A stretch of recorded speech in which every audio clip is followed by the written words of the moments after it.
Hi, I'm Esmeralda, but most people call me Ralda. And the first thing you should know about me, I'm a total brainiac. I love reading, solving problems, and challenging my mind. But for some reason, that makes me the class weirdo. Like, there was this one time in class when I was 15. My math teacher put this crazy equation on the board. Everyone looked at it like it was written in an alien language. But me? I yawned. Literally. All right, class, solve this, and you'll get an extra 30 marks for your next exam. I'll give you 1 hour. I'll need about 1 second. Very funny, Esmeralda. But math takes time, and done. The answer is 3,642. She's right. At that confirmation, my class was in chaos. She's a witch! And this is why no one invites her to parties. Sorry for having a brain, everyone. Sure, they hated me for being too smart, but when it came to competitions, maths, science, even arts, they needed me. With my bestie Annie by my side, we always won. Annie and I were 2 peas in a pod. Our brilliance made us really popular at school, but it also intimidated people. Guys avoided us like the plague, much to my mom's dismay. Quick introduction about my mom. She's like a teenager in an adult body. She always encouraged me to be more like my big sister, Eva, who was prettier and popular among the boys, but nowhere near as smart as me. I was actually in the same class with her because I skipped 2 grades. Go figure. There you are, skipping the picnic again?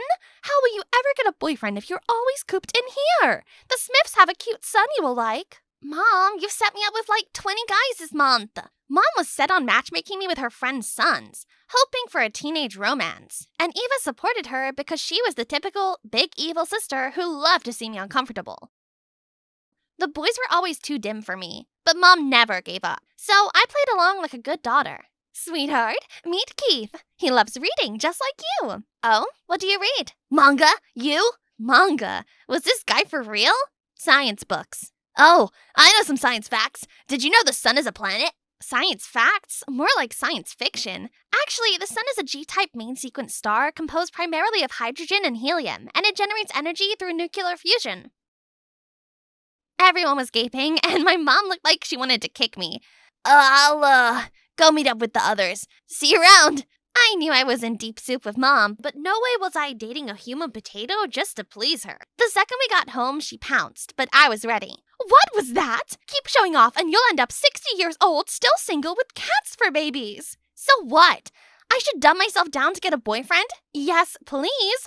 Not happening. There's gotta be someone who likes me as I am. Maybe some ugly nerd like you. Better an ugly nerd than a hot idiot like all your boyfriends. I tried to shut out their words, but really it bothered me. Was there a guy out there who saw my brains as an asset, not a problem? I decided to stop caring, but then he appeared. It was our final year of high school. Annie and I were busy solving equations for fun, when a horde of girls rushed past us like they just saw a celebrity. Where is he? Another girl flashed us a blurry phone pic of a tall guy with black hair. Whoever he was, I knew the type. Pretty face, 0 brain. I was still trying to process what kind of mass hysteria I had just witnessed when a guy that fit the blurry image we just saw jumped out of the closet. Are they gone? I've never seen a guy that handsome in my life, and judging by Annie's face, neither had she. Oh no, not another one. Look, before you faint or scream, just know I'm not signing autographs today. So shoot, go away. And just like that, all perfection turned to ash. Excuse me? Who on earth do you think you are? Your superstar. Did he say my? My superstar? The guts of this guy. More like a super closet goblin, or a super vain guy who spends hours gelling his hair in front of a mirror. That hit his ego a little. We left him there, baffled. But when we got to class, I realized that Annie seemed a bit out of it. Earth to Annie. Oh my gosh, do you even realize who we just saw back there? A runaway janitor with an ego problem? Are you serious? That was Liam Cross, as in the Liam Cross. Award-winning singer, actor, model? It turns out my new arch-nemesis was a world-famous superstar, and I was the only one who didn't know him. Great. I'm his biggest fan! I have all his photos on my phone! You'll never notice girls like us, but a girl can only dream, right? Right. I had never seen this fangirl side of Annie, and thanks to me, she might never get that autograph. While she dreamed of Liam noticing her, I prayed to never see him again, but fate had other plans. Everyone, welcome Liam. Liam, pick a seat, please. Anywhere of your choice as our special student. I prayed he'd sit far away, but then... There. Way to answer prayers, Sky Lord! Hope you don't mind, closet goblin. I opened my mouth to retort but froze when I noticed Eva was watching me, her eyes burning with hate. but she didn't keep me guessing about what her deal was. I don't know what witchcraft you pulled, nerd, but stay away from Liam. He's mine. Hello to you, too. I'm serious. Whatever you did, undo it. He's mine. Mine! Was my sister for real? Fine. Abracadabra. The rock star janitor is free from my spell. All yours. I didn't want any trouble with Eva, so I made a mental note to avoid Liam as much as possible. And was successful for some time, until the universe pulled a number on me. Our final exams were in a week, but instead of studying, Eva and Mom had the brilliant idea of throwing a neighborhood party. I couldn't concentrate there, so I went to the school's library to read instead. Suddenly, the lights flickered out, and I realized I wasn't alone. A sudden thud echoes from a dark corner of the room. Ah! Who's there? Either the library was haunted or someone else was here, but I wasn't going down without a fight. I have a weapon, and I will use it! Just as I was ready to strike, the lights flickered back on, revealing... Ah! Liam! Were you about to beat me with that? Depends. Are you the Candyman? No, I was here to study. It's the only place I get some peace. You study? Wow, just because I'm famous doesn't mean I'm dumb, you know. Oh, really? What exactly are you studying? Better not be some comic book. Advanced calculus. Deriving the rate of change for a 3-variable function. You? I fought hard to hide how impressed I was. Quantum mechanics. Light can't pick between being a particle or a wave, so yeah, kinda busy. Guess that makes 2 of us. What do you say? Let's study together. For the first time in my short life, I genuinely enjoyed a guy's company. I had judged him as another arrogant celebrity, but I was so wrong. He even had his driver drop me off at home. Thanks for the ride. Anytime. Hey, there's this arcade I sneak into. Want to come this weekend? I was nodding my head before he finished. Yes! Sure, I'll destroy you. It's a challenge. See you Sunday, Esmeralda. I forced back the shiver on how he called my name and bounced into my house, only to find Mom and Ava had been eavesdropping on us all along. Real mature, guys. You and Liam? How? Why? What is happening? Relax. We just got stuck in the library during the storm. He was studying. Liam? Studying? With you? That's impossible. He's too what? Too good looking to have a brain? Mom, tell Ralda to back off. Liam's mine. They're even planning a date. Ralda, maybe you should rethink this. Of course, Mom always took sides with Eva. Rethink what? We're just friends. Hanging out doesn't mean we're dating, and even if we were, what? He's too good for me? Sweetheart, I just think Eva and Liam make more sense together. They both have that effortless charm. And I don't? You're just, different. That word. Different. It had never felt like a compliment. Go ahead, Mom. Call me a weirdo like everyone else. You know, sometimes I wonder if I'm truly your daughter. I was done letting Mom push me around. Ralda! So, against their wishes, I went to the arcade to meet Liam. He had paid the arcade off, so it was just 2 of us. Because if anyone recognizes me, I'll be mobbed. One of the perks of being famous, I presume. Come on. Ready to get beat? The time at the arcade was the best I had had in a while. I won some, he won some. The day went by so fast, and before I knew it, Liam was walking me to my door, but I wasn't ready to say goodbye yet. I had fun today. Me too. And then, somehow, we were wrapped in a hug. I felt warm, steady, safe. The sudden burst of camera clicks made us tear away. Oh my, you 2 are perfect together. Hold still, just one more. Oh, young love. Mom, what are you doing? Ralda and her boyfriend sitting on a tree. K-I-S. Mom, we're not Liam, right? I just want you to know you have my blessings. Thanks, ma'am. I'll remember that. How did Mom go from warning me about Liam to encouraging us? Then I got it. This was her silent apology for last night. I happily linked arms with Mom and we made up. Just as we happily walked inside, we saw Eva standing there, watching us. Mom, you're taking their side? Sweetheart.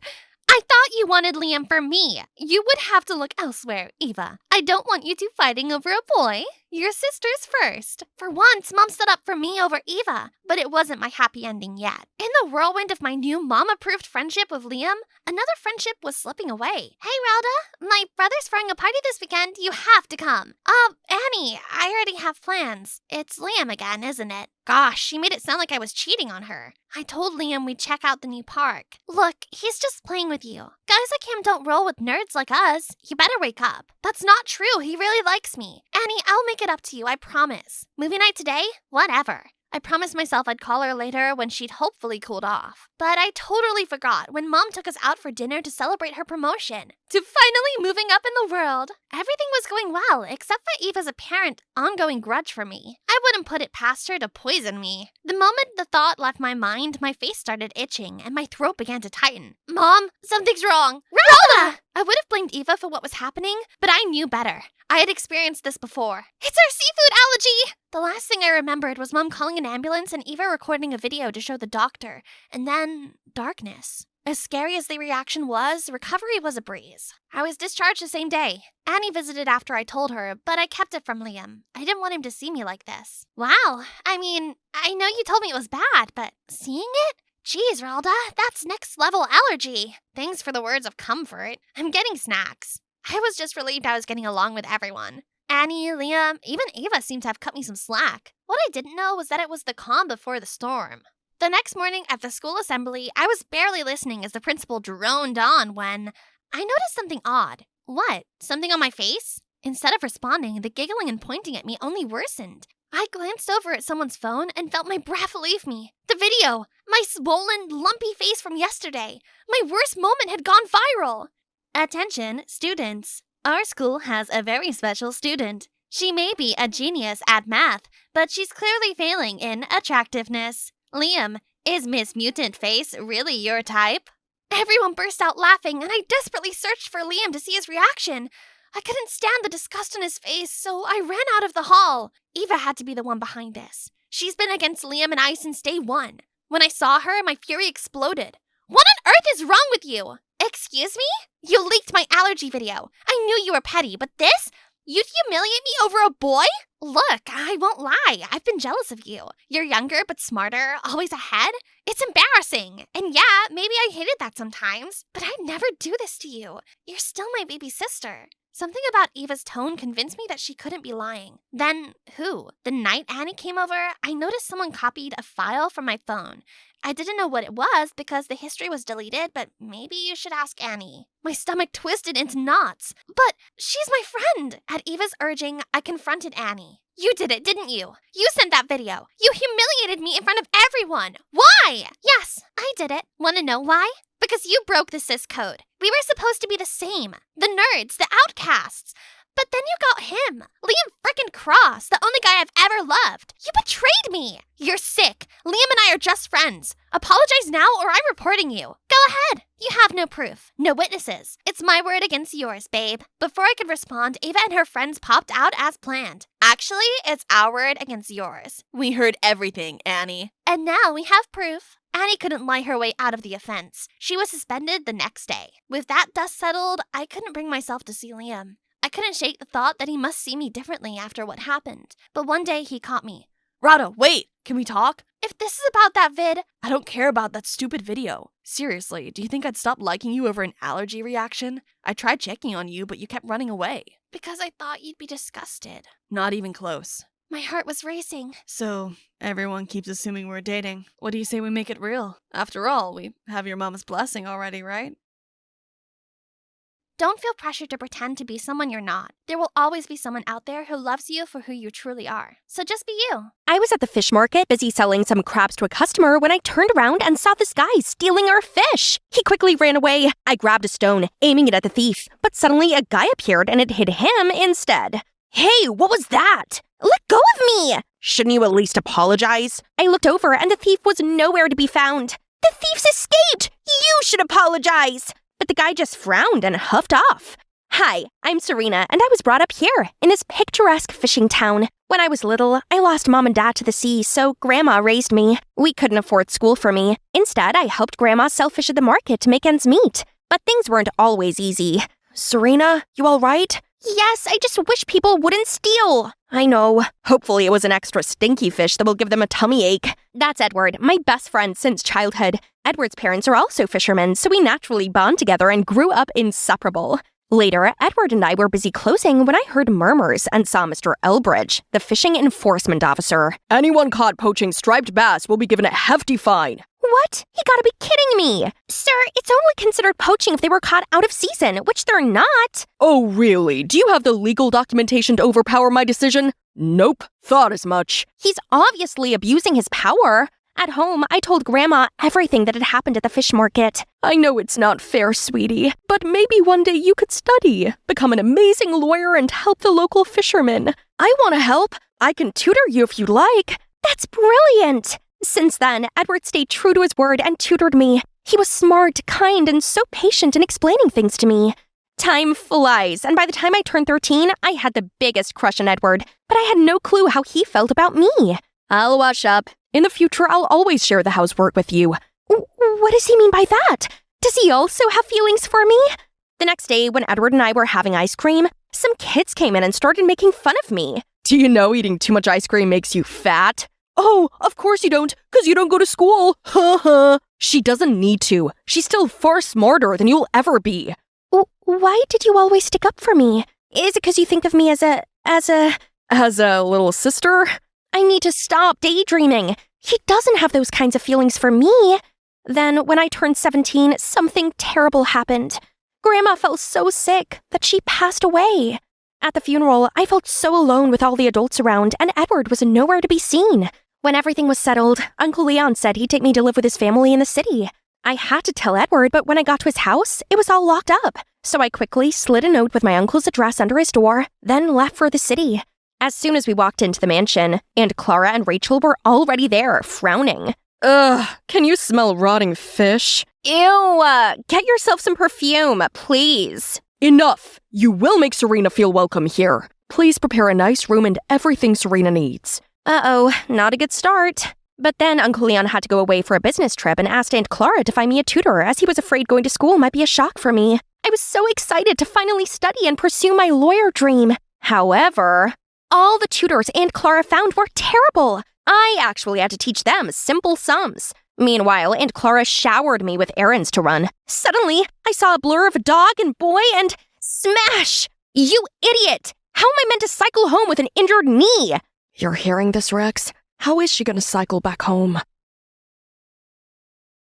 Sorry, I'll take you home. I accepted his offer, mainly because I didn't exactly have much choice. What's your number? Wow, that was quick. Stop daydreaming. I need it in case I decide to sue you. The guy, Henry, finally quit fooling around and gave me his number. When we got to the mansion, I caught sight of a familiar figure. Edward! I limped over and looped my arms around him. Who are you? Before I could respond, Henry shrugged his shoulders, then left. Edward then told me all about the tragic events that had happened to him. My father made a bad decision to go dynamite fishing. The Coast Guard caught him, but as he tried to run away, his boat smashed into a reef. We needed to move to the city for his treatment. Luckily, I got a scholarship into college here, so I can study and also care for Dad. I'm so sorry it's taken me this long to find you. That's okay, I understand. It all sounds terrible. What about you? So you live in that big mansion now? Is that guy your boyfriend? Henry? Oh, no. He's just... Good, because, well, I wanted to tell you that I missed you, and I love you, Serena. But you said I'm just a sister to you. I was 13. I didn't understand my feelings back then, but I do now. Serena, not having you by my side felt so empty. Will you be my girlfriend? We started dating, and having Edward by my side felt so great. I was complaining about my terrible tutors when Edward suggested he become my tutor instead. That's a great idea. You'll need to prepare an atrocious CV for my aunt to hire you. And it worked. I don't expect you to get very far with this one. She is rather dumb. What's the deal with you two? She doesn't like having me here. Halfway through the lesson, Edward got a call from the hospital asking him to pay his dad's bills ASAP before his condition worsened. I was comforting him when Rachel barged in. Serena, go get me some ice. Oh, hello there. Get out! Who's that? Rachel, my cousin. Edward seemed distracted after that. I guess he was upset about his dad. He told me to continue with my worksheet and went to the bathroom. I finished the work, but Edward still hadn't returned. Was he lost in this massive house or something? I went to look for him and was shocked to see him and Rachel happily laughing together. Hi, Serena. I was just getting some water. I ignored Edward and continued studying by myself. Are you jealous? I was just being polite. Darn it, he knew I couldn't be mad at him when he smiled at me like that. But as we continued studying, I couldn't fully shake away my uneasy feeling. But the next day, I was waiting to study with Edward when... Edward won't be coming today. What? I asked her why, but she just walked off. As she left, I heard her ask the maid to bring fruits to Rachel and her new tutor. Huh? Since when did Rachel have a tutor? Sensing something was up, I sneaked over to Rachel's room and spotted Edward? Serena, what are you doing over here? Oh, is stalking your new hobby now? I looked at Edward, but he just sat still, so I ran off with blurry eyes and an aching heart. Edward tried to call me, but I just ignored it. That night, he texted me and insisted on waiting for me. I wanted to hear him out, but I was still so angry at him. Serena, please. Your aunt told me I couldn't tutor you anymore and asked me to be Rachel's tutor instead. I need the money for my dad's treatment. I can't turn this amount of money down. Ugh, my aunt was such a witch! I'm so sorry. I would much rather be tutoring you. You're the only girl for me, but I can't lose this job. So let's keep our relationship a secret, okay? This was no big deal, right? It was me he wanted, not Rachel. Edward's birthday soon arrived, and we have a date at this restaurant today. I was excited when my phone buzzed. Sorry, babe, something's come up. Can't make it. X. It must have been something super important for him to cancel like that. But on my way home, I passed another restaurant and couldn't believe my eyes. Edward and Rachel were sitting together. Rage swarmed over me, and before I could stop myself, I charged in there. Edward, how could you? Jeez, what's up with you? He's not even your tutor anymore. Ask him how long he's known me for. I was just your tutor, that's all. I couldn't believe this, so I stormed off. I felt like such a fool for ever believing his lies. While running in tears, I bumped straight into Henry. You look like you just got dumped. It was the straw that broke the camel's back, so I started crying louder. It's not me.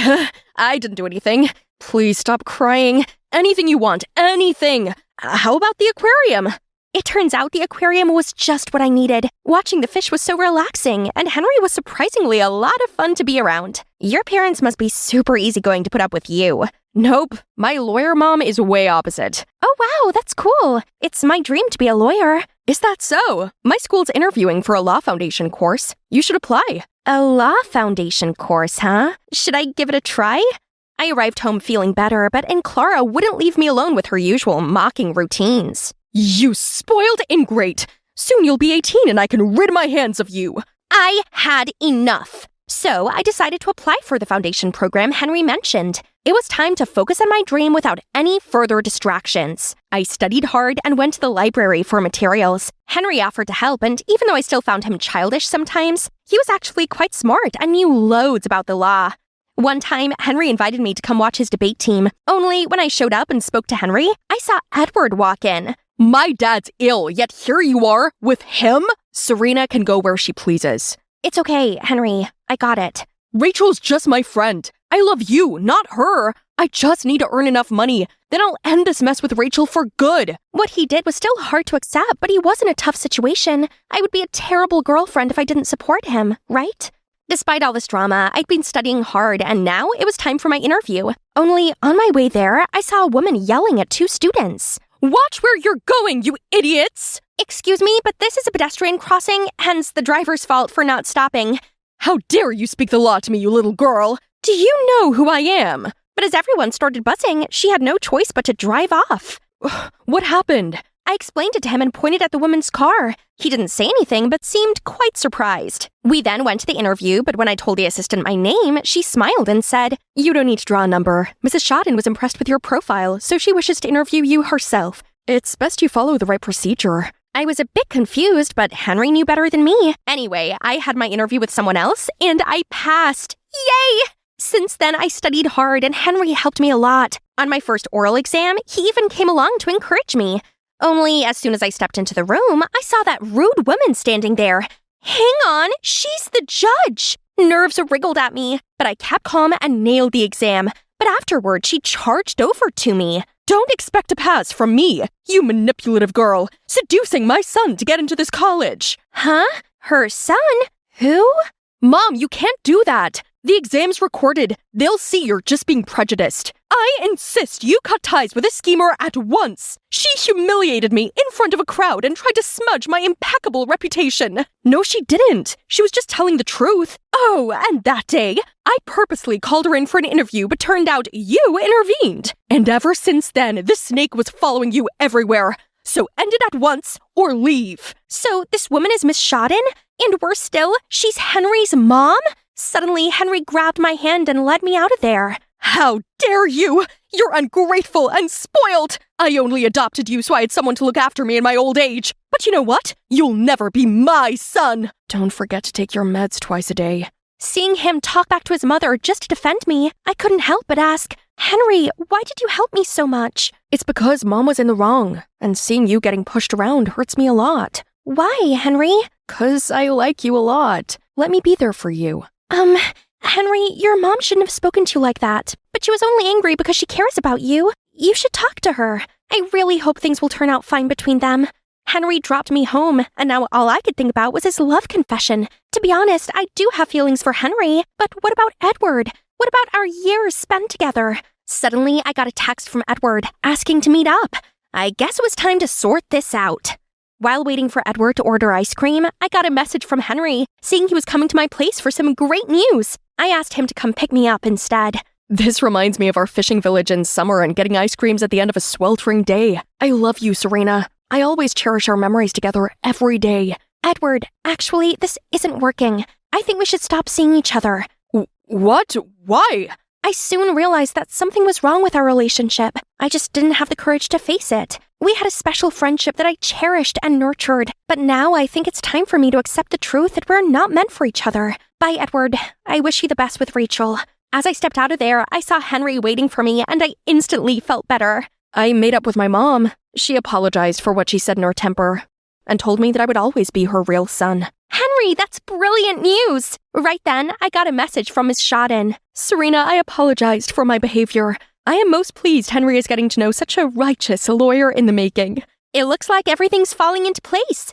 I arrived home, not expecting to see Rachel in a fit of tears. Mom, make her leave! This is all her fault! How dare you bewitch Edward! He's quit tutoring Rachel, and now my poor Rachel is distraught. I will keep on hiring you awful tutors and see how long it takes until you break.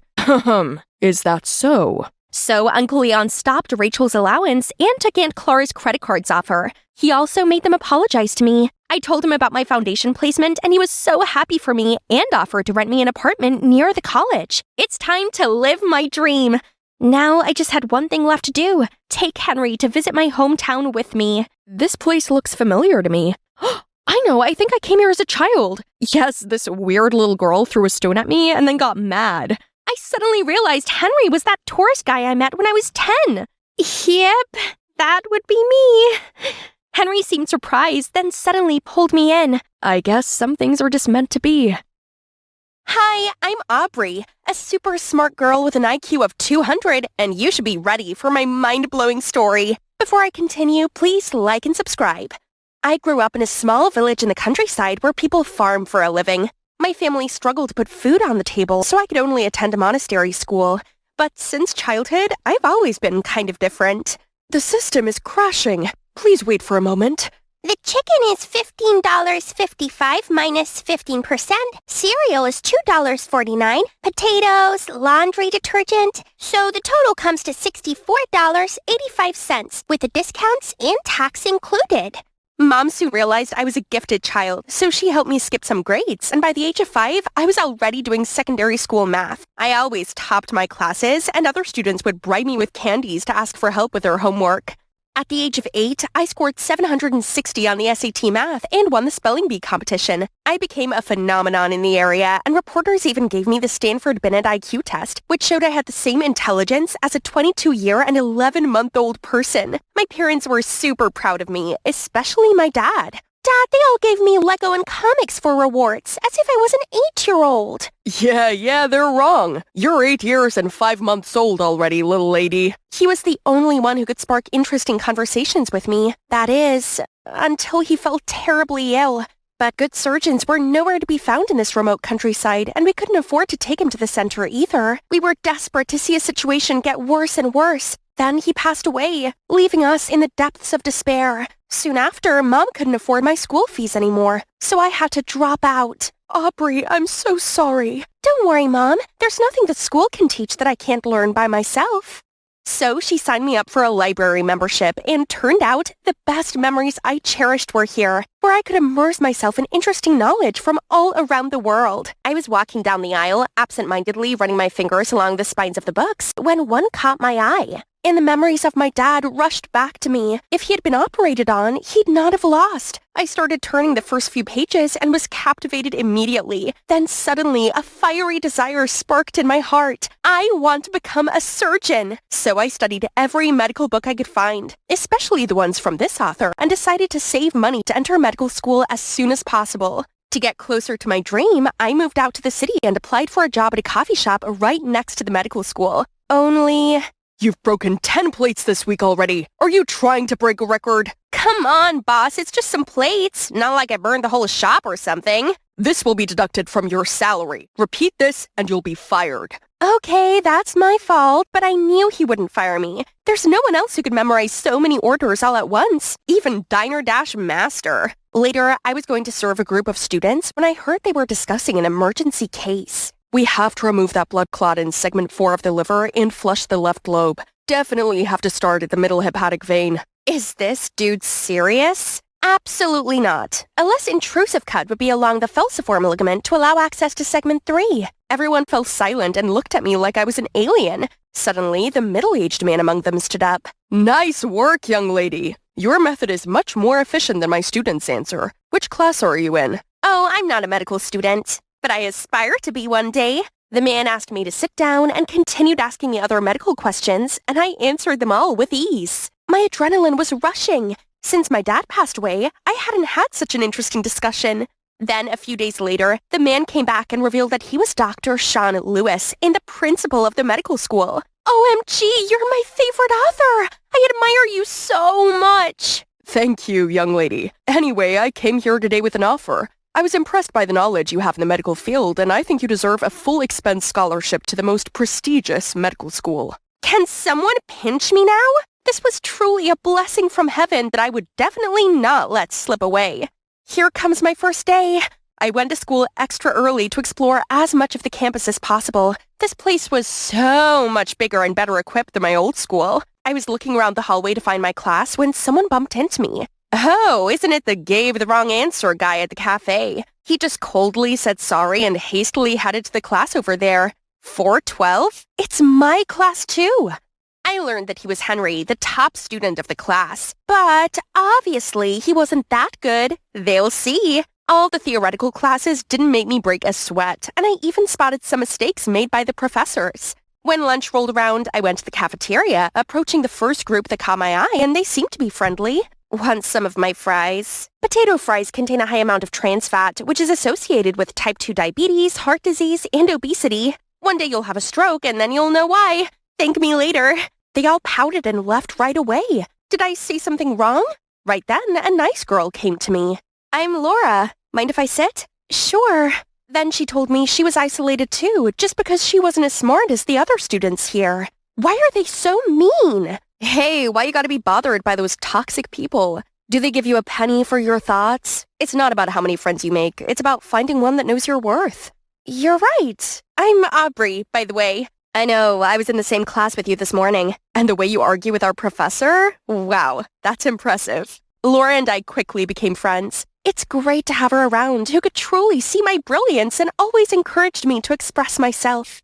Today came a big event. A conference was held by none other than Dr. Lewis. But little did I know that this event would become a battleground between Henry and I. Determined to impress Dr. Lewis, I eagerly raised my hand at every opportunity to answer his inquiries. Each time I did, Henry would swiftly raise his hand as well, competing for Dr. Lewis's attention. We argued back and forth, neither backing down until the end of the conference. After that, Dr. Lewis announced that there was one slot available in his upcoming research project, which would go to the top student of this term. The room buzzed with excitement and anticipation. My heart skipped a beat, for working with Dr. Lewis had been a lifelong dream. However, other students started cheering Henry's name. Jeez, I swore I would beat his butt off and show them who deserved it. Time to prove that I was not only unmatched in theory, but also in practice. I was the very first one to finish stitching up the incision. But as I reached for my gauze, I couldn't find it anywhere. It must be around here, I swear. Oh no, I left it inside the dummy. Okay, this time must be better. How hard could it be to use this defibrillator? But then I accidentally touched the metal pad and got shocked and fell backward. I kept trying in many other practice sessions, but that sucked. Aubrey, this cast looks exactly like a chicken thigh. Do it again. But the most annoying thing was that Henry excelled in all of them and other students started mocking me. After that, I went outside for some fresh air and deep down, I was so disappointed in myself for all my failures. Suddenly, a hand gently patted my shoulder. It was Laura. I couldn't help but hug her and start sobbing. Laura, what if I was wrong about myself? I failed at everything and people started humiliating me. Oh, they just envy you. Nobody can beat your academic scores. That's why they gloated at your failure in practice. But that big brain of yours is what matters the most, right? Yeah?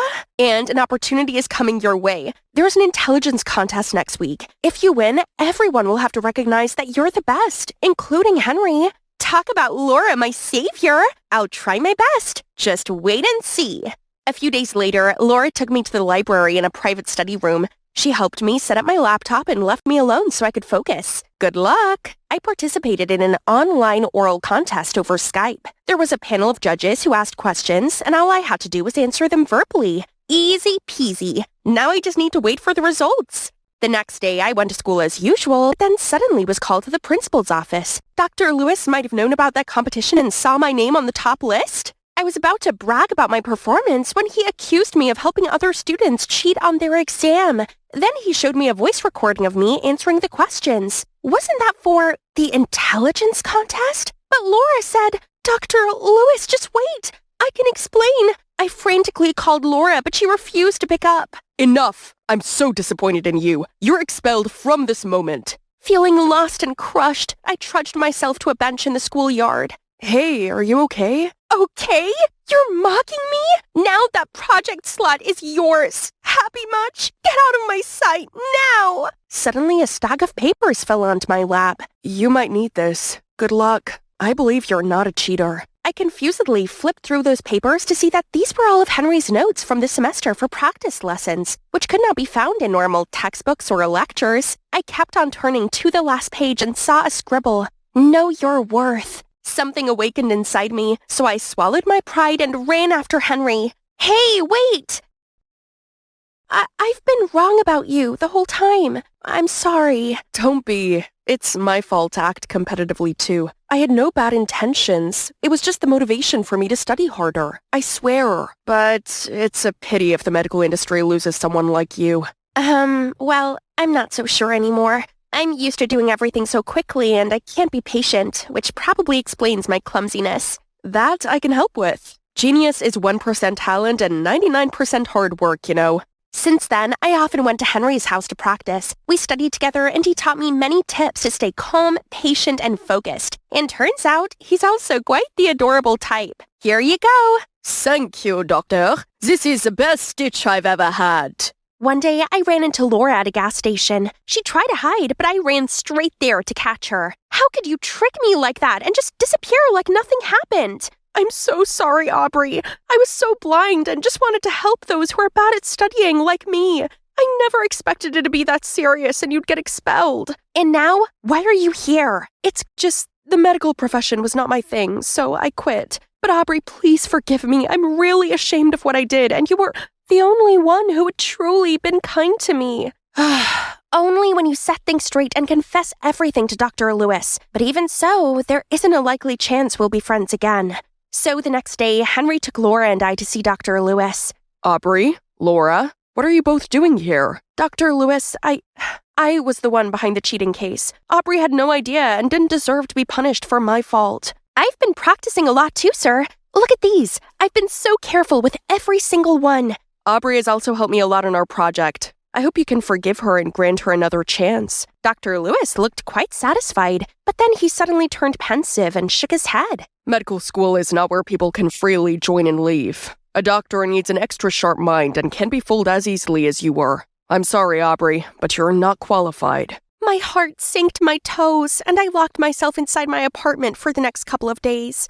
It wasn't until Henry knocked at my door that I actually went outside. He said he wanted to cheer me up and bring me to his favorite restaurant. I sat down waiting while Henry went to get the drinks. Hey! But a second later, he slipped on the stairs and fell down with a thud with all the broken glass scattering around. It's all right. I think I only twisted my ankle. Not a big deal. But my stomach dropped when I noticed a trail of blood on the floor and something protruding from his ankle. A large shard of glass. I swiftly dialed 911 while Henry winced in pain. Aubrey, you have to administer first aid.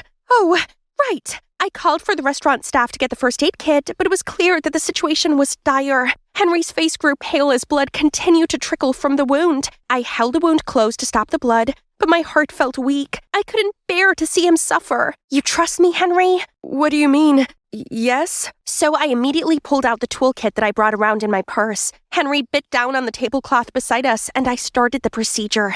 I maintained a steady stream of chatter, trying to distract him from the pain, but it wasn't helping. What doesn't kill you makes you stronger. What? Just to distract myself from the pain. Okay, go ahead. Stand a little taller. And done. When I looked up, there was a crowd cheering in awe and admiration. Guys, I caught the whole thing live.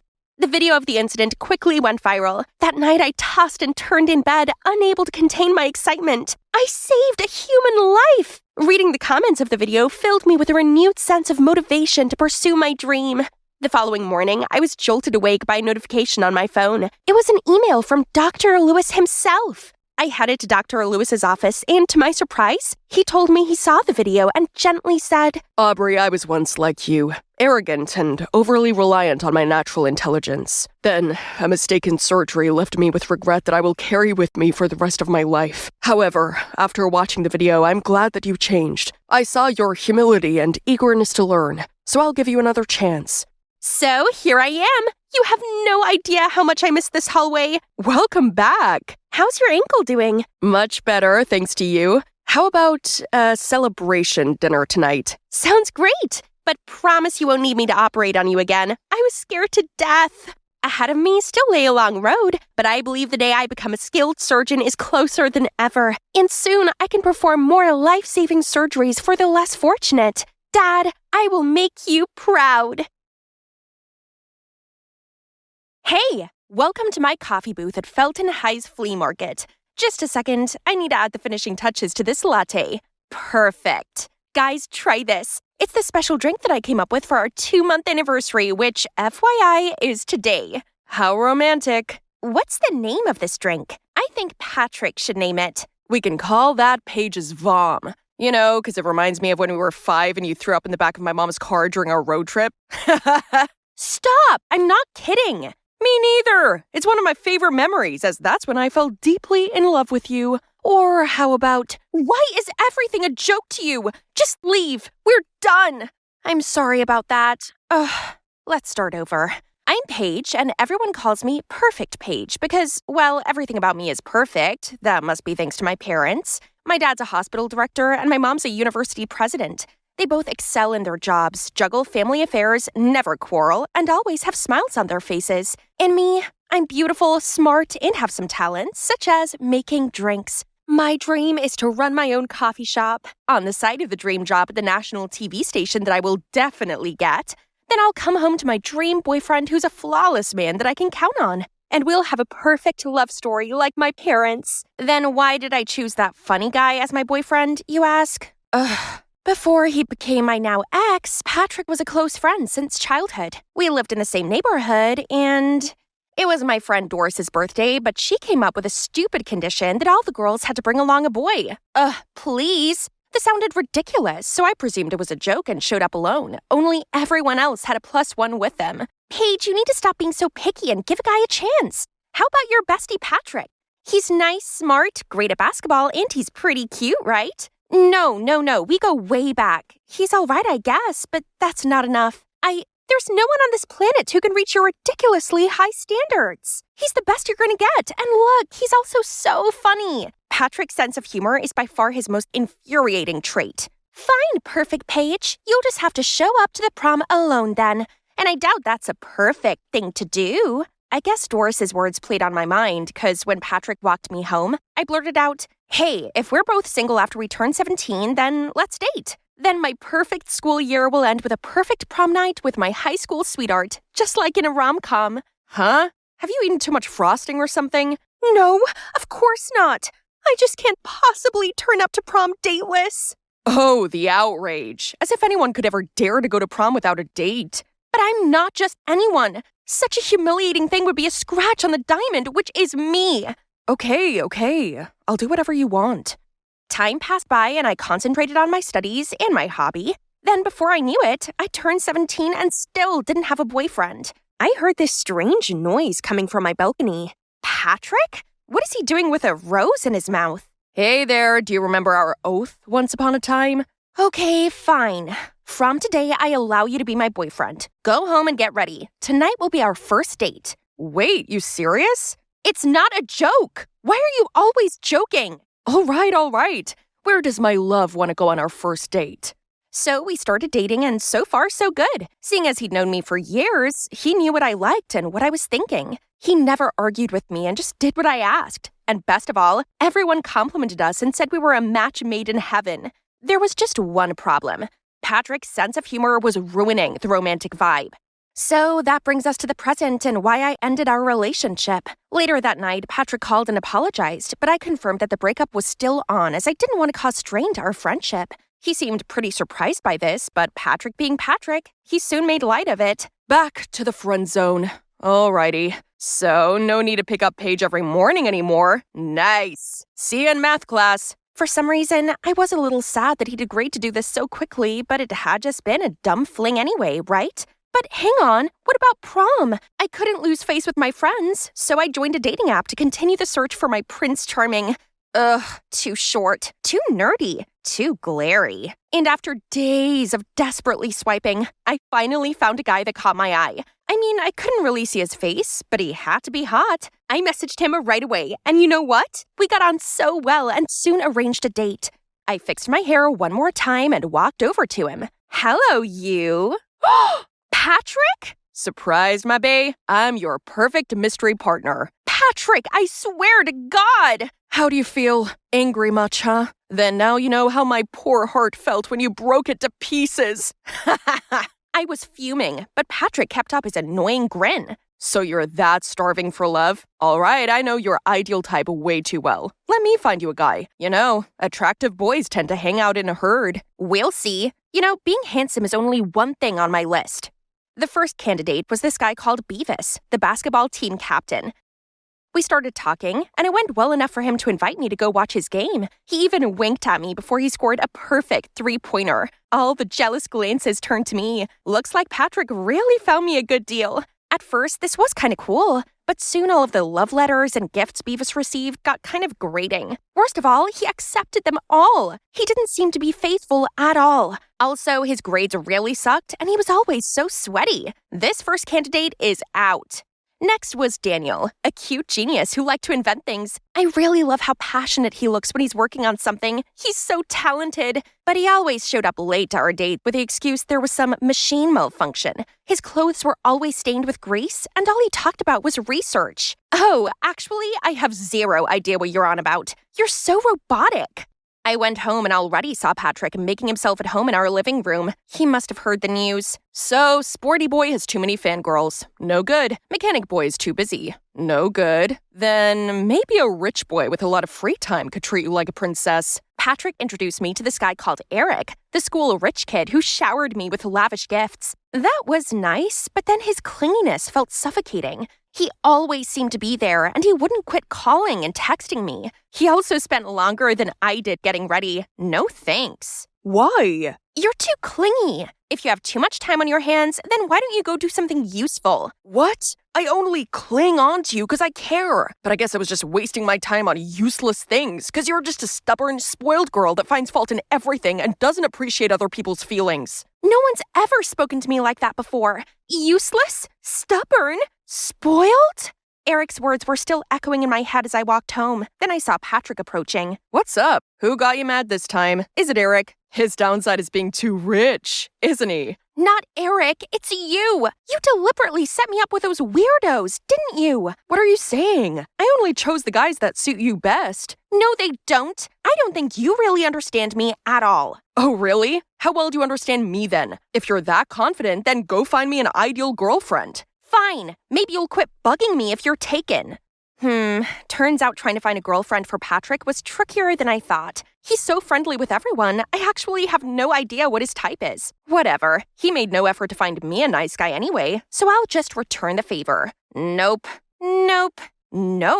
Oh, Nina. I know her. A scandalous hot girl who always goes overboard on the wax statue makeup. I'm pretty sure she likes Patrick, as she's always cheering him from the sidelines during his games. Patrick, let's see what fun date you can have with this girl.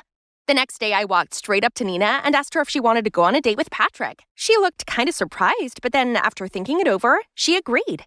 They met at a cafe, and after I introduced them to each other, I sat at a nearby table and observed. I expected things between them to be super awkward, but surprisingly, they seemed to get along quite well. I couldn't hear what they were saying, but they kept bursting out laughing. They acted like they'd known each other for ages. Patrick and Nina bid farewell, and as soon as Nina walked away, I jumped out and asked, "How can you have fun chatting with Nina all night? Don't you see her laughing out loud? That's not very ladylike." So she's fun. Everyone has flaws, though I don't even think it's a flaw. It's cute. Fine. Let's see how long you two can have fun. But in the following days, I still saw Patrick with Nina. Then at school, I overheard Nina talking to her friends. "Tonight? No wonder you've been looking so happy all day. Of course, it's going to be a big confession." Huh?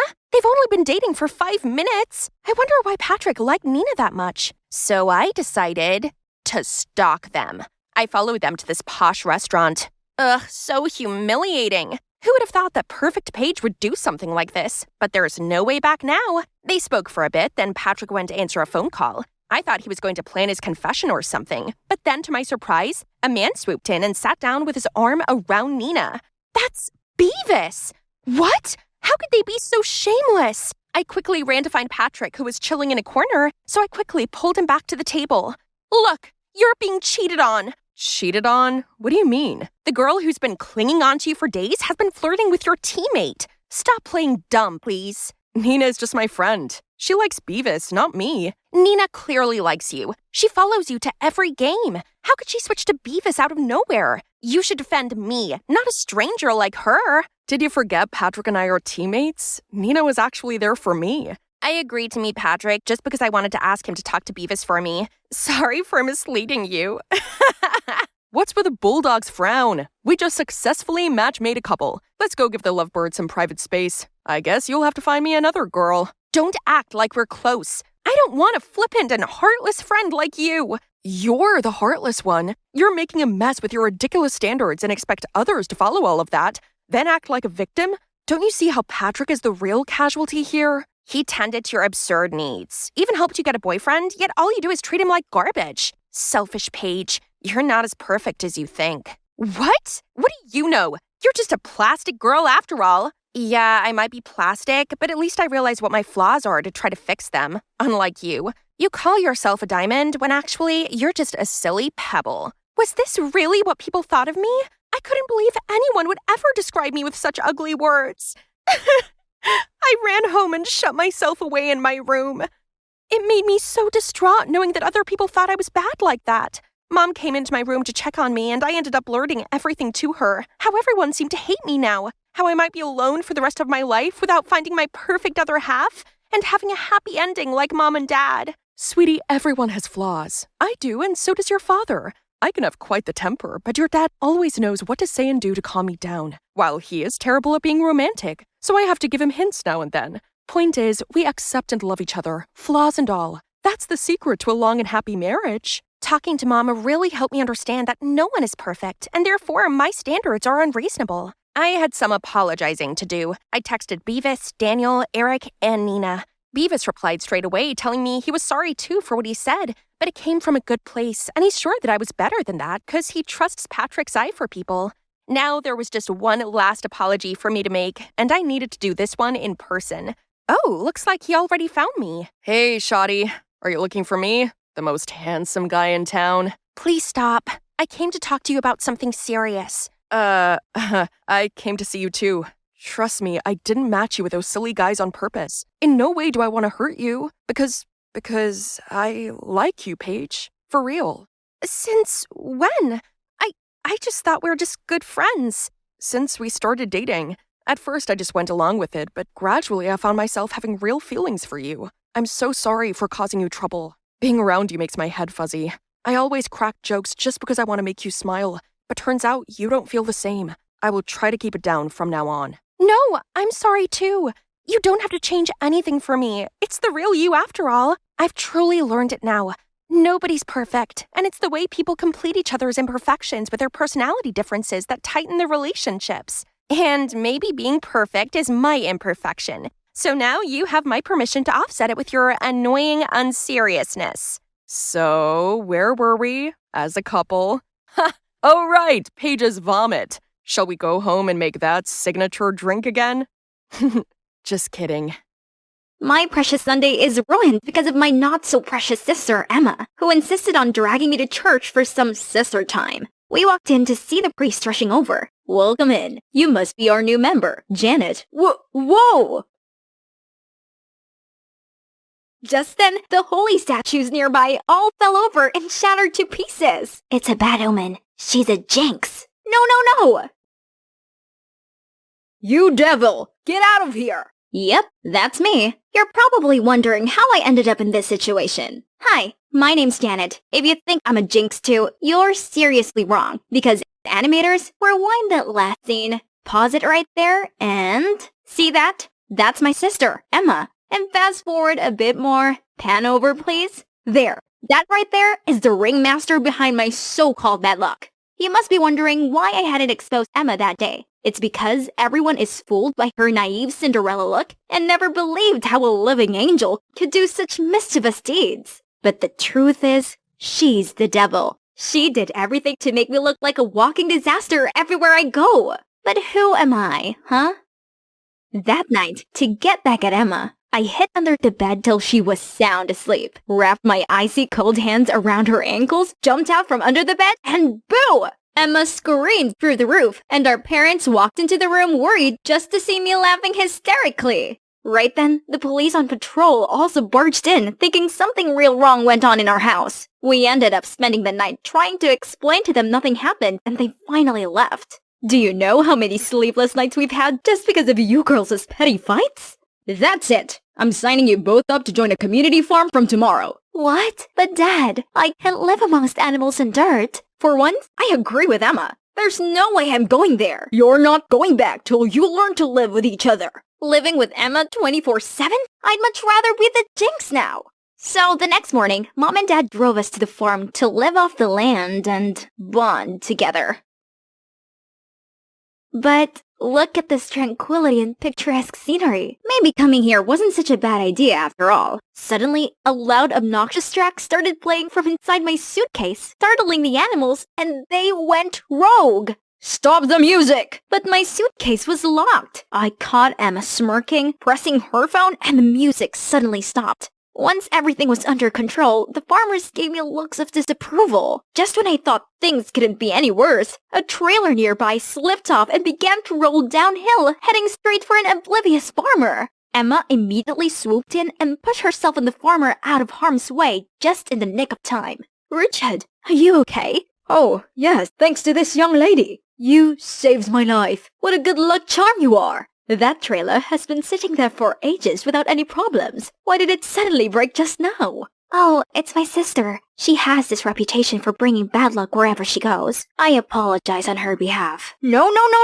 Don't listen to her. She's evil. That's not something you should say to your sister. Look at her. What an angel. Emma immediately activated her manipulating power. Aww. Come on. We got the nicest room for you. Hey, what about me?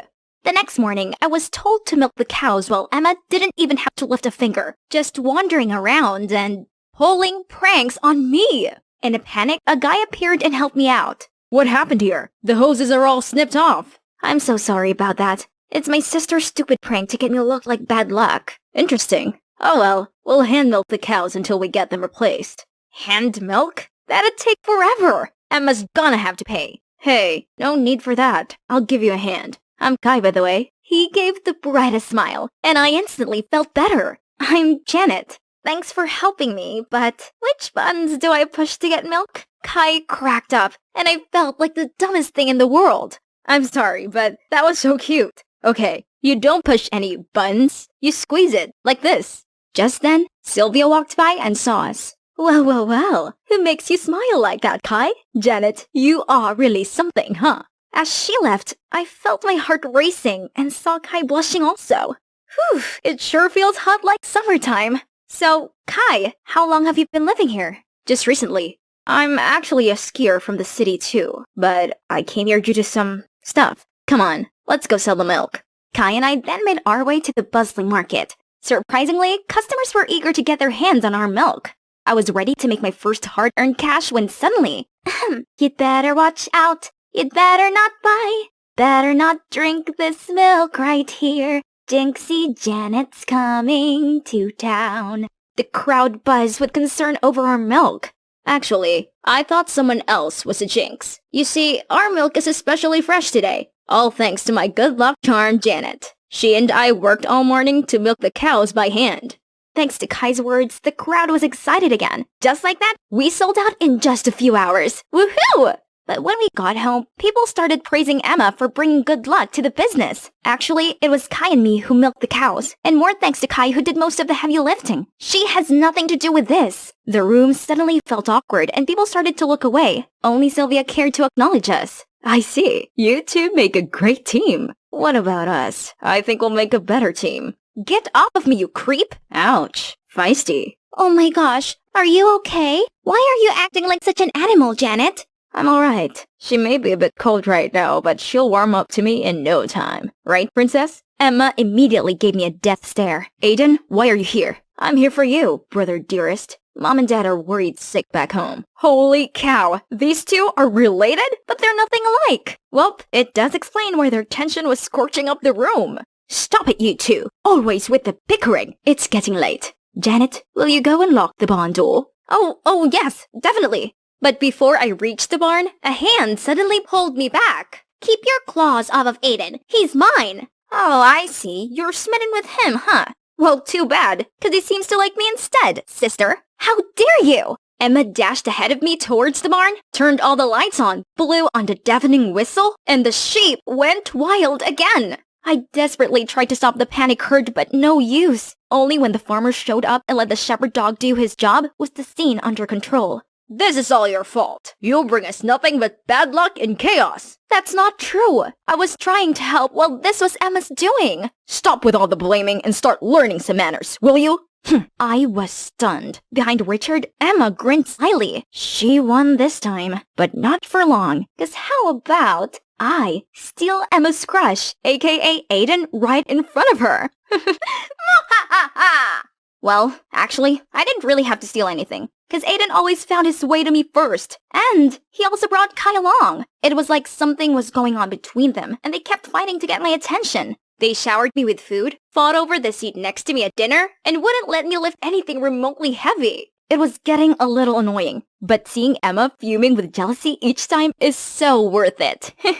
One afternoon, Kai and I were picking flowers in the field when he gently tucked a flower in my hair. It looks good on you. Then he lifted my face and leaned in closer. I was floating in the summer breeze, ready for a kiss when we both got shaken up by the engine revving. Aiden? Sup, pretty thing? Wanna go out with a date with me? She's with me, can't you see? Well, maybe I'm blinded. Blinded by my love for you. How about you two can show some brotherly love and go together, huh? Then I walked off, only to see Emma's blonde head sticking out from the flowers. Hey Aiden, on second thought, I'd love to go with you. Shall we? Driving away, I could see Emma furious, and Kai with sad eyes following me? But the thing was, this was hella awkward. I don't feel like flirting if there was no Emma. And he, well, I don't know, couldn't stand it anymore. So I told him to stop at this random clothing store and insisted he try on this fancy suit. Whoa, you cleaned up nicely, huh? Do I not look good usually? Well, you kinda look like a hooligan. Is that genuine joy I see on your face? What? I'm always smiling. Oh, really? You and Kai were ready to bite each other's heads off just then. You don't know everything about us, Janet. I know you have a thing for him, but I can never let you two be together. Not this time. We came back to the farm to see Emma waiting for us, all agitated. You tramp! Isn't Kai enough for you? Now you're playing the double game with Aiden? And you're just jealous because Aiden doesn't like you. That's right.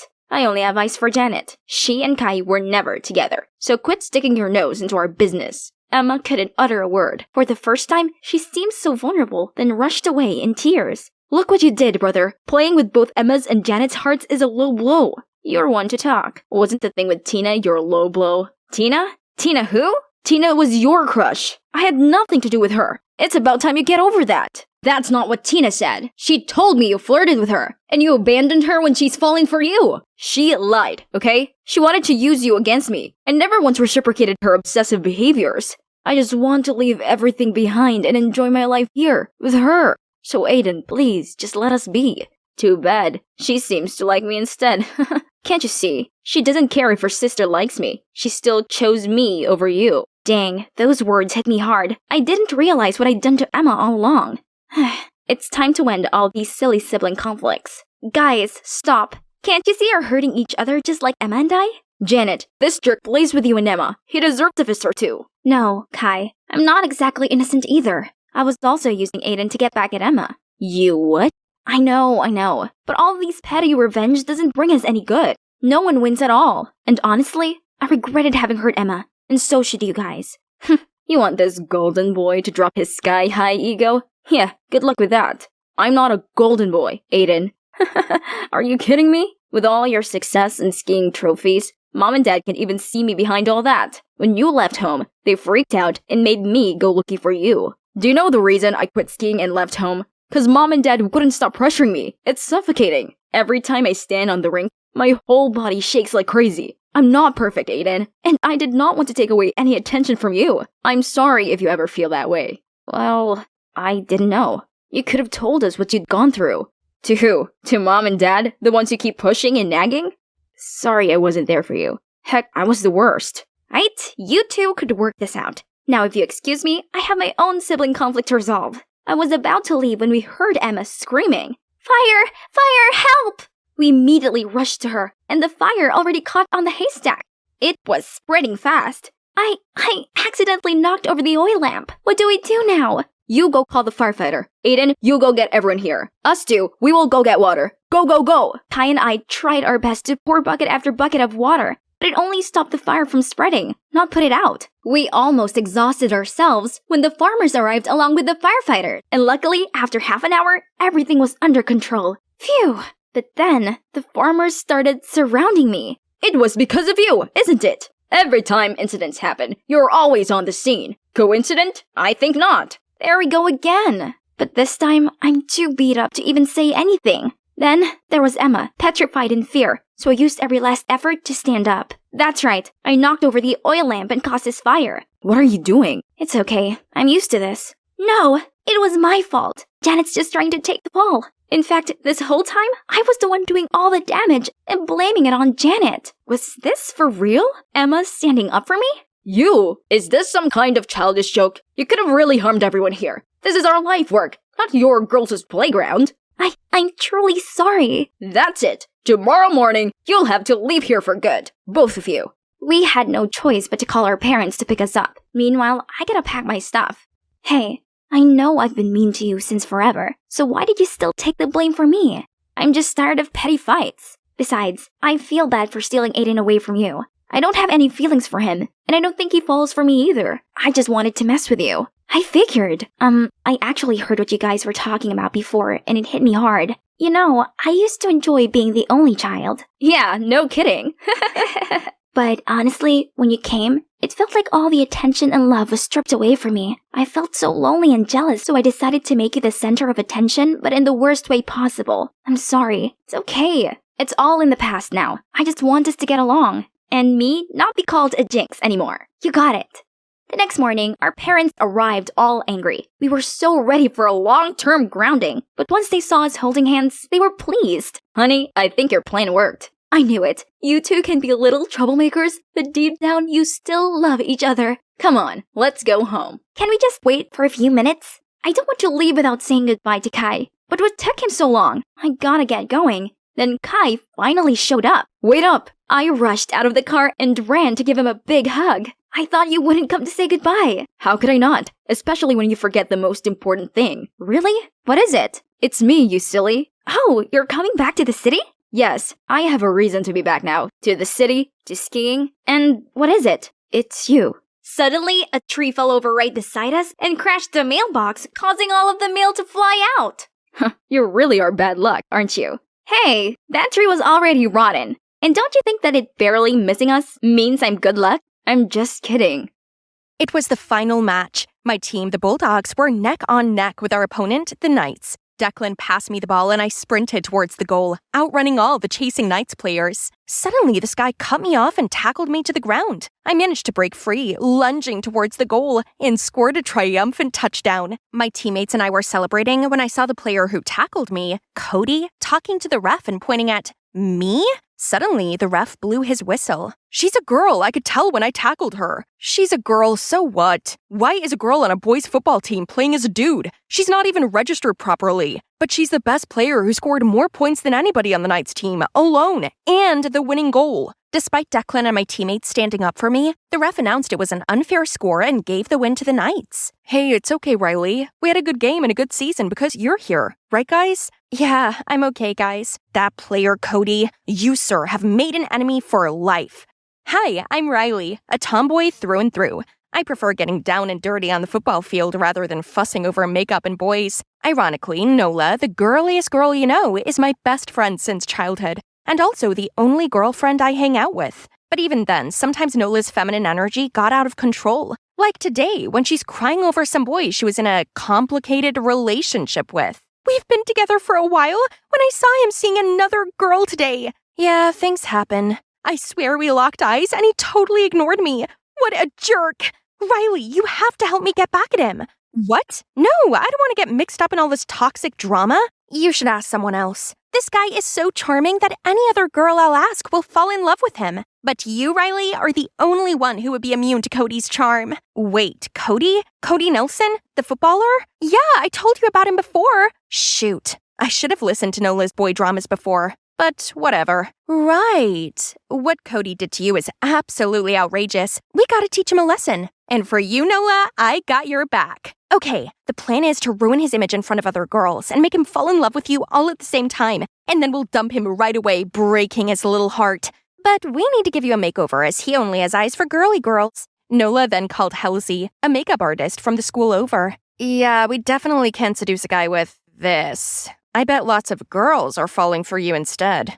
Nola and Halsey then dragged me into a clothing store. The minute I saw racks lined with dresses, my first instinct was to run. I had to try on dozens of dresses, and Halsey trained me to walk like a lady. They even talked about a curtsy.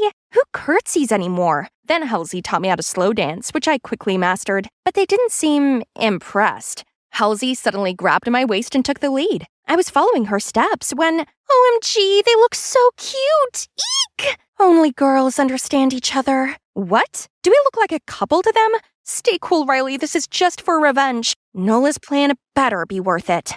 The next day, I brought my princess makeover to school, ready for Cody, when, hey, you look familiar. Have I met you before? Oh shoot, it's him! Did he recognize me from the match? I know. Must have seen you in my dreams. Phew, false alarm. Cody then asked for my number and we started going out. During the dates, I was so nervous without Halsey and Nola. Okay, Riley, act proper. You're not in your natural habitat. Gosh, you look like an actual princess. Another time, my mouth watered at the burger on the menu, but despite starving, I tried to keep calm and had to order a salad instead. Aw, only a salad? You eat like a little birdie. It's exhausting to be a girl. But after all the dates with me, Cody hasn't announced anything official between us. Is it his natural instinct to be flirting with girls? Nola's plan's obviously not working. I gotta take matters into my own hands. So I secretly poured some estrogen powder into Cody's protein shake and texted Nola to come see the show. Ha! Look at the way he dunks the ball. Let's see if he could still be Prince Charming now. Later, he clashed with another player, fell to the ground, rolling and whimpering in pain like a baby. I was satisfied for today. Suddenly, I saw Declan walking over and he sat right next to me. Oh no, my buddy can't see me in this embarrassing look. Just then, a basketball came hurtling towards me when Declan's quick reflexes got me behind him and caught the ball with his free hand. Are you all right? Yeah, thanks to this friend here.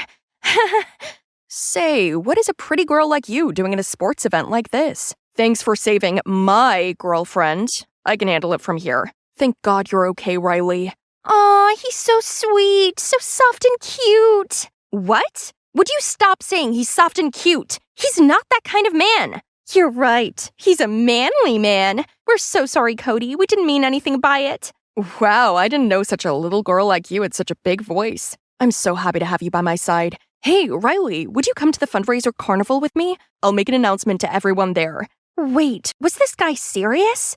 When I got home that night, I saw Declan waiting outside on the porch. I looked at him and then down at my outfit and back to him in panic. So, that really was you back there. So, you really did recognize me. Why didn't you say anything back there? You looked so nervous and acted like you didn't know me, so I didn't want to embarrass you. Anyway, when did you start going out with Cody? Why change so much for him? I explained everything to Declan, the whole revenge plot for Nola and how I'm doing this to get back at Cody for taking away our championship. Well, the Bulldogs were in the wrong for letting you play in the first place. It was a men's final. I don't care. He has to pay for it. Then I stormed inside. I gotta stand my ground. But Nola was there already sitting on my bed. I heard the whole thing. Makes sense now why you were suddenly interested in the plan. Anyway, whatever you're in it for, your main goal is to ruin Cody's reputation. Don't get sidetracked. Okay, guess I have to attend the carnival with Cody then. On the day of the carnival, I saw Cody waiting for me at the entrance. But I couldn't show up looking like this without Halsey. She was dancing her heart out at Coachella, all the way in California. Suddenly, Cody and I locked eyes. I frantically looked for my nearest exit, but Cody was coming quick. Suddenly, I felt an arm wrap around my waist and turn me around. It was Declan? I saw Cody give up and walk away. Other girls were trying to approach him, but he just declined them. Was he still looking for me? Maybe he's not the bad guy Nola painted for me. See, he doesn't deserve the whole revenge plot against him. Yeah, I didn't expect that. He seems to like you a lot, and you should just stop this and be yourself. Declan and I shared a brief moment of silence. Under the sunset glow, Declan looked so charming. Has he always looked like this? You suddenly notice how handsome I am? I mean, yeah, you could be quite a catch. How come no one's tried to sweep you off your feet yet? Maybe they have, but none of them have ever been interesting enough. Besides, I already have eyes for someone else. Huh? I need to grab a bite. I'm starving. Bye. Declan's just a buddy I've known for ages. Why was my stomach doing a cartwheel just then? Ah! Oh, it's just you. Mission success. Huh?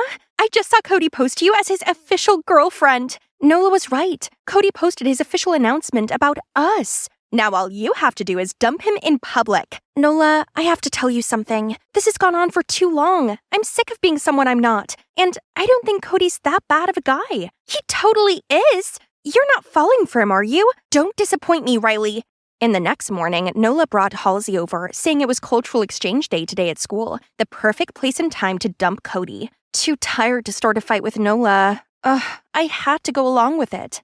At school, I stumbled upon Declan. He asked me to join him in the eating competition. It was kind of awkward after I ran away from him yesterday, but such an attractive offer. How could I say no? Man, I was born to do this. We were the last two standing in the competition, but Declan gave up and I won. I wasn't even thinking and I hugged him automatically. When I realized what I'd done, I let go of him, but my heart was racing. Could it have been the adrenaline of eating 12 huge burritos? After the competition, Declan and I were walking off all the food when we stumbled upon Cody. 12 extra large burritos in 15 minutes? You won this? Cody! No, this is his. What are you doing with him, anyway? You're my girlfriend. You don't even know Riley for who she is. She's mine. Hold on now, guys. What on earth are you talking about? Don't listen to him. Let's go. You're not going with him. What do you mean? Stop! Let go of me! You're annoying me! This guy is so crazy. We gotta go. Now you're telling him I'm crazy?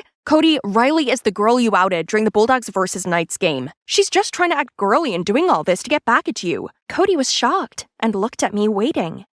It's true, Cody. I started all this to get back at you. It just seemed so unfair. I'm just as good as any of the boys on the field. I worked my butt off for that game, and I scored the winning goal just to have it stripped away from me. Riley, actually, I was just so stressed that day and the Knights were losing. But I didn't do it to discriminate against you in the game. I'm so sorry for doing it to you. I was taken aback by his apology. It was so sincere and honest. It's a pity. What is? I actually fell so hard for this girly you. Aw, that's sweet, Cody. Tell you what, I'll make it up to you by bringing my real self to prom. And if you like this look right now, I know just who to introduce you to. Deal. By the way, if I'd known sooner, I wouldn't have acted so poorly towards Declan. He seemed really hurt when you chose my side. I felt horrible about what I'd said to Declan. Even if he didn't agree with what I was doing, he was always there for me. But I acted like my best buddy in the world was a jerk in front of Cody. I was feeling all gloomy in my bedroom when Halsey showed up and asked to sleep over. Whatever, make yourself at home. Just leave me alone, okay? Actually, I can't. I saw the fight this afternoon between Declan and Cody. Gotta say, kinda admire Declan for speaking his heart. Unlike someone. What do you mean? Come on, you like Declan, don't you? Huh? No, we're just homies. Oh yeah? So what you're feeling for Declan is also the same as the other homies of yours? What Halsey said made me think about recent moments I had with Declan. When he protected me from the basketball, when he held me at the carnival, and when I accidentally hugged him at the competition. My heart acted so weird. My feelings for Declan are definitely different from anyone else. Idiot! You do like him. But what you did this afternoon must have hurt him a lot. What should I do now? Why not ask him to the dance? That's right. I gotta redeem myself and make up with Declan. But I still couldn't face him and talk right now. So the next morning, I prepared a letter to send Declan. In the letter, I told him how I realized that I had feelings for him and that I wanted to take him to prom. Then Nola stormed into my room. Why didn't you dump the guy as planned? I explained to her that Cody's actually a confirmed good guy and insisted that she goes to prom. Plus, I had a big surprise for her. I also revealed that I have feelings for Declan and I'm going to send this letter to him. After I told her that, Nola's face perked up and she suggested that she help hand-deliver the note just in case Declan was still mad at me. But days passed and I hadn't heard anything from Declan. I guess he was really mad at me and couldn't bring himself to reply to my letter. I really was horrible to him. Halsey came over, cheered me up, and suggested that we go to prom together instead. That really cheered me up, and I agreed to go with her. She gave me another makeover, but this time it was more natural. I felt more myself. Halsey and I arrived at prom, and I was confused and disappointed to see Declan showing up with Nola?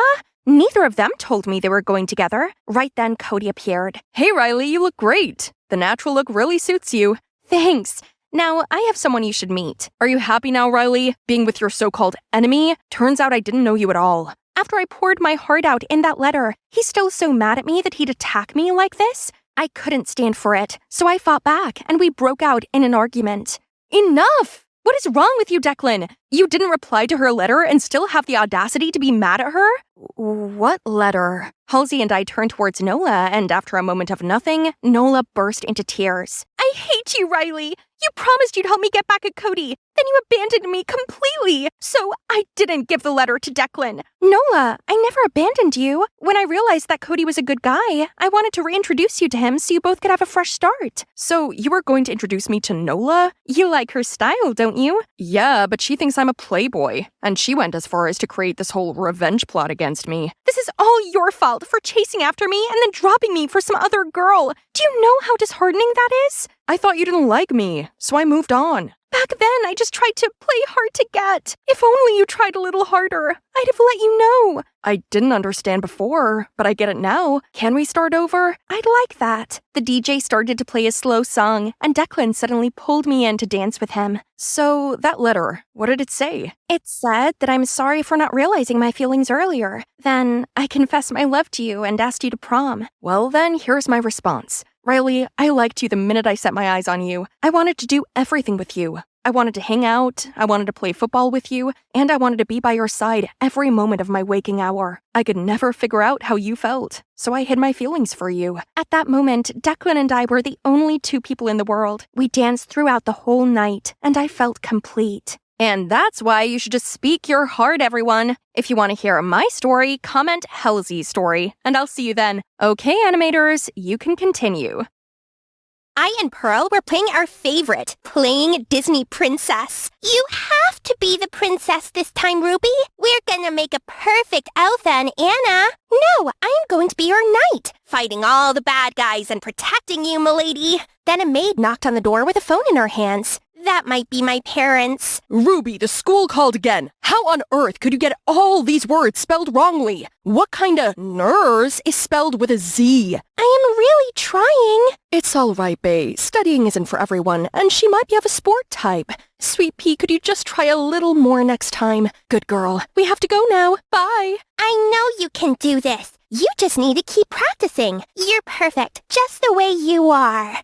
Hi everyone, I'm Ruby, and this is my little sister, Pearl. Since my parents were always away for business trips, it's always just been me and her, growing up together. You already know I was terrible at studying, but Pearl was nothing like me. She was a genius. What are you doing, Pearl? For God's sake, it's 6 a.m. The sun is still sleeping, and you should be sleeping too. Absolutely not. Today is my first day in high school, and I have to make a good impression. My streak must continue.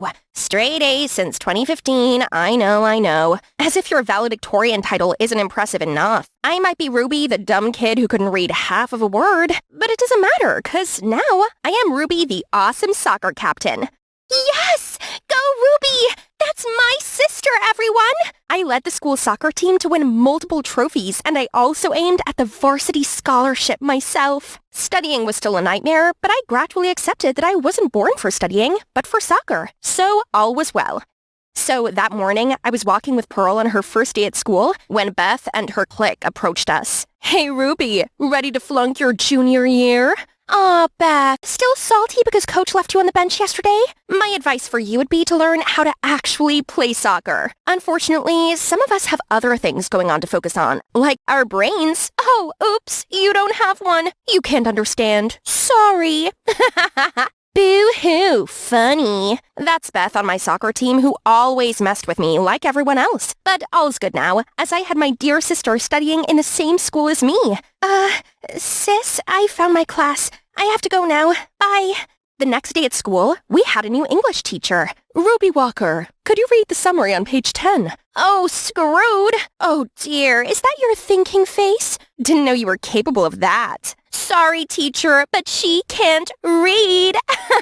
You know what? My thoughts today on the book can be summarized into the classic song by the amazing Taylor Swift. So the haters gonna hate, but I'm just gonna shake. Shake it off, shake it off. Just then, the entire class was in a frenzy, and everyone was singing, dancing, like they were in the Eras tour. The teacher was so upset and tried to calm everyone down, but I was sent to the principal's office immediately.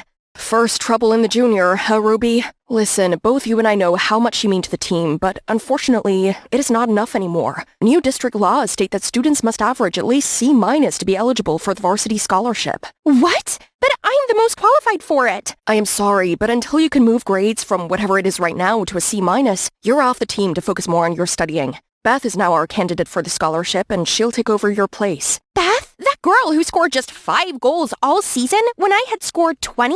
The world was really getting crazy. No way was I going to watch my passion get taken away from me that easily. I'm gonna study hard. Right! I'm gonna ask Pearl to tutor me.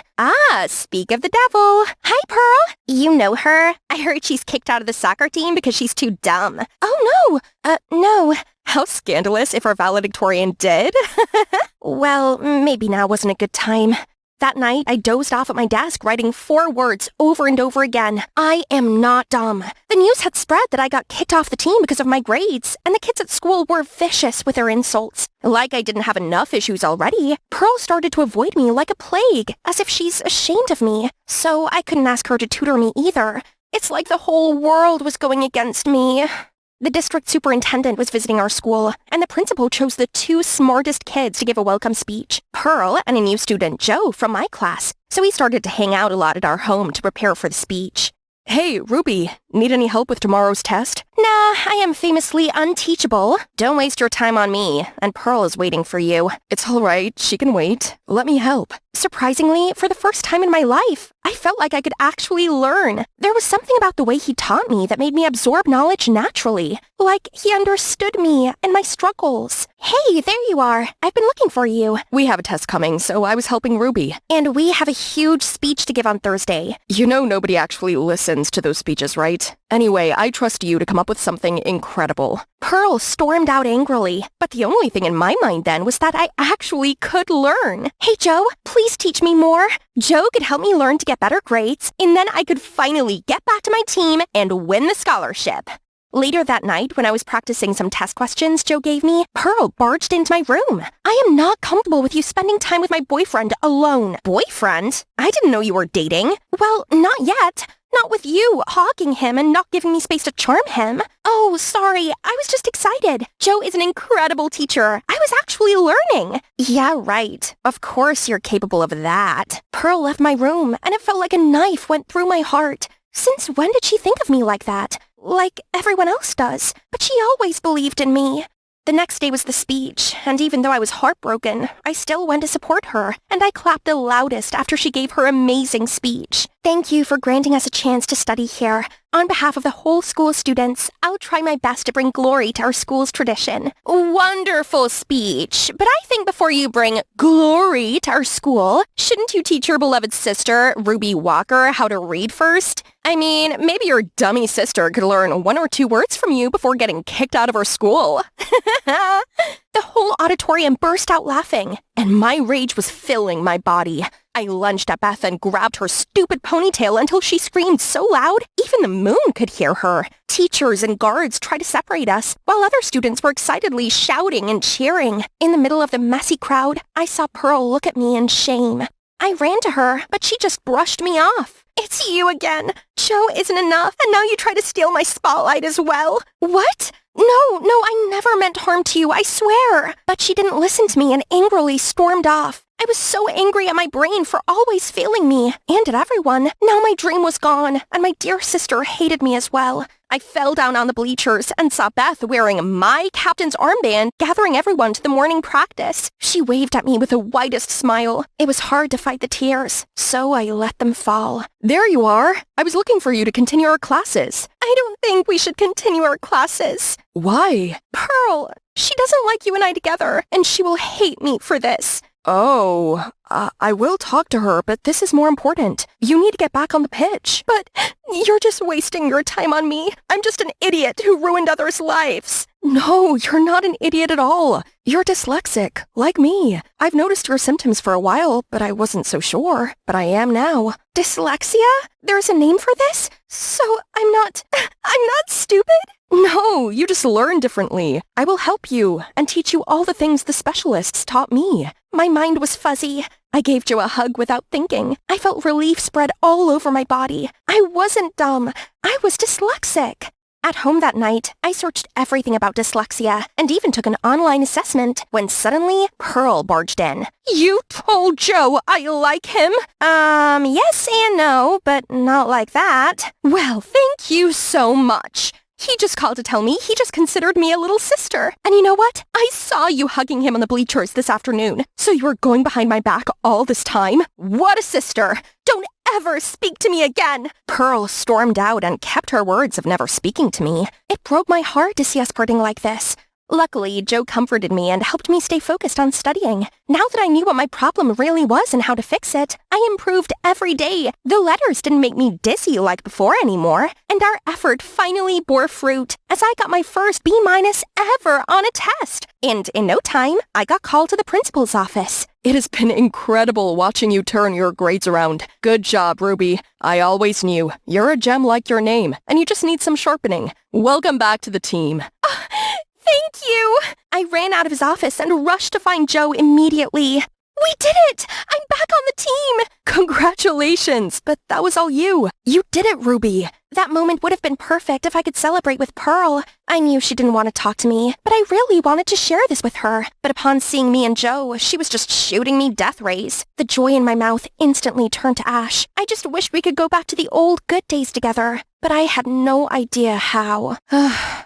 With me coming back to the team, I reclaimed a captain title and was eligible for the varsity scholarship. And of course, my impressive record easily got me the win. Congratulations to Ruby Walker for winning this year's varsity scholarship. Come on stage. Thank you very much, sir. All I can say is I'm immensely grateful for this chance, and I'm gonna try my best. Hi, everyone. Ruby's too shy, so she did prepare a speech here. Good luck.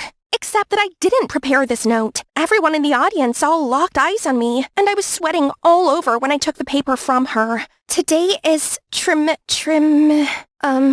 Oh, our scholarship winner just had a little problem. She just couldn't read. I hope it won't affect the scholarship much. Will it? I ran out of the hall before the tears blurred my eyesight. Joe was racing after me, but Pearl caught me first. Pearl, I don't really have time for your mocking now. No, I'm sorry. Joe told me about your dyslexia, and you should, Yeah, but it can wait. But you need to go back there right now. You've tried so hard to earn this place. I wouldn't let my sister waste it just because of Beth's dirty move. Joe also nodded encouragingly at me. Pearl was right. It's my passion. It's me or no one who would claim it. So I walked back into the hall, and as soon as I appeared, everyone started to laugh. I stepped up to the mic, took a deep breath, and read the speech. There were still some stumbles and stuttering, but I went through to the last word. Hi, everyone. I'm Ruby. You all can see I have some troubles reading because I have dyslexia. All my life, I have struggled and accepted that I was stupid. Until now, I know I'm not. I still haven't figured out how to read big words, but I am not ashamed of my struggles anymore, and no one should bear the troubles I've had. Dyslexic people like me need others to help us, to acknowledge our difficulties, and to be given a chance like any others. We're not dumb. We just need a different way to learn. Thank you. The hall was completely silent for a while before standing up for an ovation. I walked away from the podium to see the scowling look on Beth's face. I went backstage, where Pearl gave me a warm hug. I'm so proud of you. And I'm sorry. I should have helped you, but instead I've been horrible or even cruel to you. Yeah, you've been forgiven. So now could you please just stay quiet? I just want to hold my little sister longer. I missed this hug. I missed Pearl. My Pearl. It's good to have my sister back. And just like that, my life was back to normal. Of course, with some changes. There's something I need to tell you, Ruby. I'm sorry for the Joe thing. I let jealousy take over me and said bad things to you, but I realized he and I would never become a thing. But you would. Huh? No, we're just friends. Are you? Now come with me. Then she dragged me to the living room where Joe and another boy were standing. Then she placed my hand in Joe's. Joe, could you please take care of my sister when I go out with my boyfriend? Sure.